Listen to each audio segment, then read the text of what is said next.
Caleb. Hello,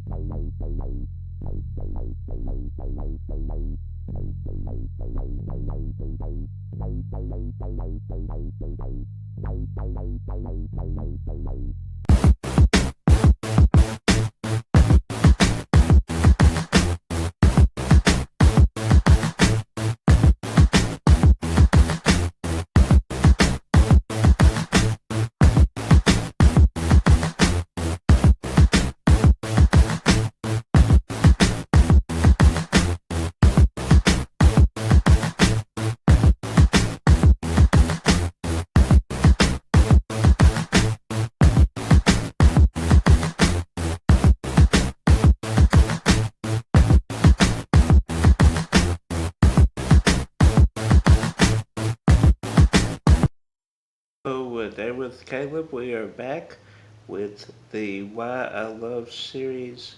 This one, as promised, is Why I Love the Mummy franchise. Uh, we've done a couple of these now. We have one more to go with Why I Love Titanic. But let's just kind of walk through the reasons why this is one of my favorite films and franchises. The first reason why I love The Mummy is we went to Universal Studios, the horror makeup show. They had props from the first film, as well as a set piece, I believe. My memory could be wrong, but I believe they had the, the tombstone from the film and different props. I feel like we went down like this corridor with all these props. I could be wrong, but I do remember that. And years later, we would go back and they had props from Mummy Returns, the bus, and the sword, the spear that he defeats Scorpion King with. So that's the first kind of set of reasons why I love the Mummy. The next one is when we watched the first movie, uh, the trailers at the start of the film were for Universal Horror monsters. Wolfman, Dracula, Creature from the Blue Lagoon, all those were uh, advertised, and I'd never heard of them, being from the 30s, obviously, past my generation, even my parents' generation. But so it sparked up that love for Lon Chaney, the horror and makeup stuff they did back then with the monster films.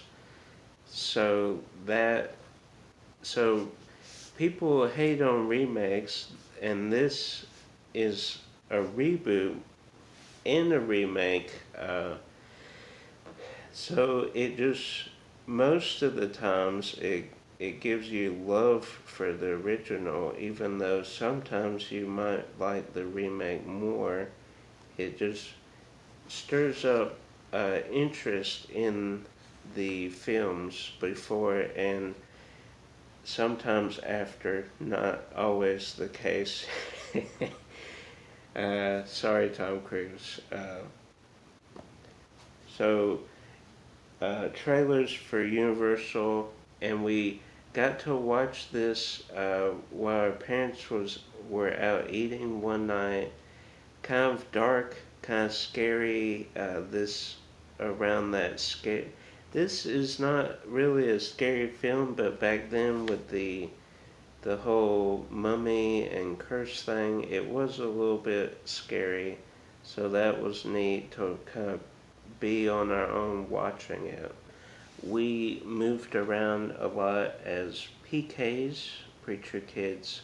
So we lived in a fellowship hall for a short time. But during that time, we rented Mummy Returns, watched it in a fellowship hall. For those who don't know what a fellowship hall is, kind of a big area kitchen, uh, bunch of tables set up for like special events and stuff after church and stuff. So that was neat. And we had one box of movies we could move from place to place with us. Mummy, Mummy Returns, they were in that box. So I've treasured these films that whole time. Moving from house to house, these would always be in that box, no matter what happened. They would be in there. So that is cool. Then my fascination with Egypt, the hieroglyphs, the temples, all that is fascinating to me, and that's a main thread throughout these films, at least the first couple, the first two, Egypt and mummification and all that goes on with that, curses, buried treasure in tunnels, that kind of thing, I was always fascinated with. So this movie tapped into that in a very good way, especially for a kid like me. Then, let's see, 1 and 2 are great films. Pretty much every genre it kind of captures. There's romance, mystery, action, adventure, horror, suspense, treasure, heist, curses. It kind of has all of those flavors into one appetizer, and it's great. And the screenplay is excellent. Stephen Sommers did a great job with the first two films. He didn't do the third film, which is why Rachel did not participate. But let's see. Oh, the Mummy ride in Orlando, not in Hollywood. We rode, my first time on a Mummy ride was in Hollywood, and I remember coming out of it thinking, that's all they have for this beloved franchise? That's all they can muster? Because it's very limited, they kind of jerry-rigged it into this space that was not built for the Mummy attraction. So then later on we would go back to Orlando for the first time in probably 6 or 7 years, and we rode Mummy the ride, and it was fantastic. Probably my favorite Universal ride, because Spider-Man's my favorite Islands ride. But I could ride that over and over again. Just a great attraction. Technologically really advanced for the time it came out, and still holds up to this day, I think, as far as the different technologies they use in the attraction. And using the cast, I wish I could get some of those posters or banners or props. That would be awesome to get. So the ride, and then I collect the variations. If you did not know that, I've done 2 videos on the Mummy variations.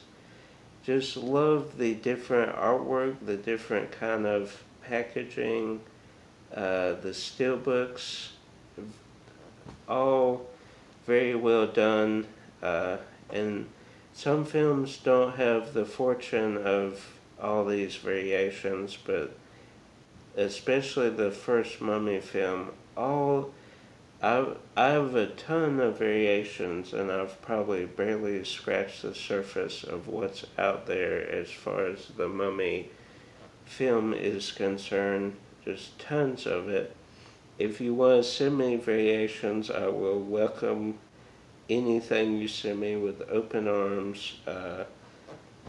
So, on a mission to still collect variations. It is getting tougher though, because most are out of the US as far as specialty variations, but it's been a cool ride to collect those. Then the cast is fantastic. Brendan Fraser, Rachel Weisz, on and on we could go. Arnold Vosloo. And the second one, again, great cast. The chemistry with these characters, always great. The comedy is spot on. Especially in the second one, there is a lot of comedy in the first one, but the second one we quote all the time with Jonathan and everything. So the cast, the soundtrack is, if not my favorite soundtrack, is right there. It probably is my favorite soundtrack. Avengers, the first Avengers, probably right there. You could argue some other films, Star Wars would be a great soundtrack. But the soundtrack I listen to almost every day. Well, not every day, but a lot of times at work I'll pop it on and listen to it to focus. And then it kind of has a indie vibe, Indiana Jones, as kind of that sword and sandal aspect. It has the mystery, the treasure, the war aspect at the start. All these things, the hidden city aspect, hidden treasure, the curses, the horror. Then we'll talk briefly about the reboot. I liked what they tried to do with the reboot, especially with his friend who kind of turns. That was cool. It just it felt like Ethan Hunt was in Egypt trying to find buried treasure. Nothing against Tom Cruise, love Tom Cruise, but not a good fit for the Mummy franchise.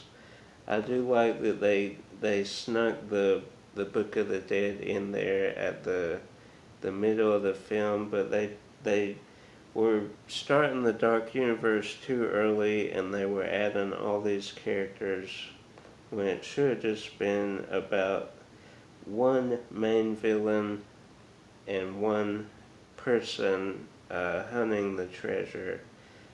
I wish they would do the fourth Mummy, which they were going to do. Hopefully they still do it at some point. Maybe, hopefully. Here's hoping with Antonio Banderas. That would be so cool. I hope they do it. The animated series was fantastic, if you haven't seen it. And then lastly, the spin-offs, mostly referring to the Scorpion King, not the 18 others that are out there. Great film, a great start for The Rock's career and future career still coming. Great sword and sandal kind of feel. So that was reasons why I love The Mummy. Hope you enjoyed it. Like, subscribe, share with a friend. Until next time, send me variations of The Mummy and keep collecting, guys.